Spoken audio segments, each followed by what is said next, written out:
Hello, Radhe Radhe. अब मैं आगे की कहानी शुरू कर रहा हूँ।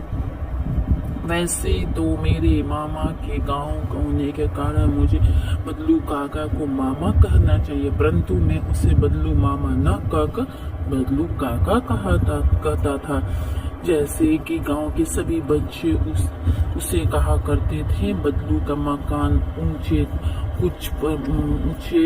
कुछ पर बना रहता था। मकान के सामने बड़ा सा सहन था, जिसमें एक पुराना नीम का वृक्ष लगा रहा था। उसी के नीचे बैठकर बदलू अपना काम किया करता था। बगल में भट्टी धाकती रहती थी, जिसमें वह लाह को पिघलाया करता था। सामने एक लकड़ी की चौखट पड़ी रहती थी, जिस पर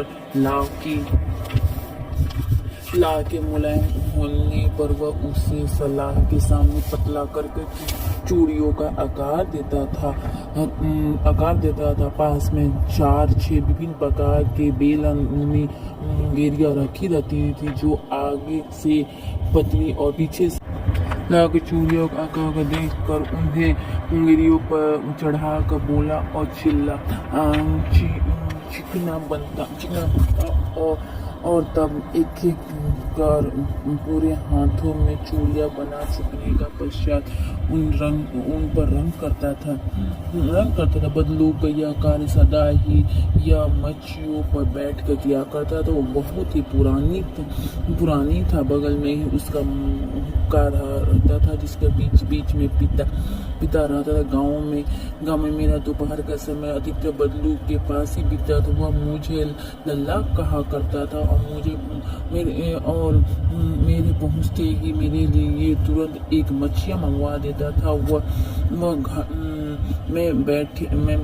मैं घंटों बैठे उस प्रकार की चूड़ियाँ देखा रहता था। लगभग रोज ही वो 4-6 चूड़ियाँ बनाया करता था। पूरा जोड़ा बना देते वो उसे बेलन पर चढ़ाकर वो कुछ क्षण चुपचाप देखा रहता था। वह बेलन न होगा किसी के, न वधुओं की कलाई हो। बदलू मनिहार था। चूड़ियाँ बना कर उसका पैसा था। वो वास्तव में वह बहुत ही सुंदर चूड़ियाँ बनाता था। उसकी बनाई हुई चूड़ियों की खपत भी बहुत होती थी। उस गांव में तो सभी स्त्रियां उसकी बनाई हुई चूड़ियां पहनती थी। ये आसपास के गांव के लोग सभी उनसे चूड़ियां ले जाते थे, परंतु वह कभी भी चूड़ियों के पैसे से न बेचता था। उसका अभी तक वस्तु भी नियत का तरीका था और लोग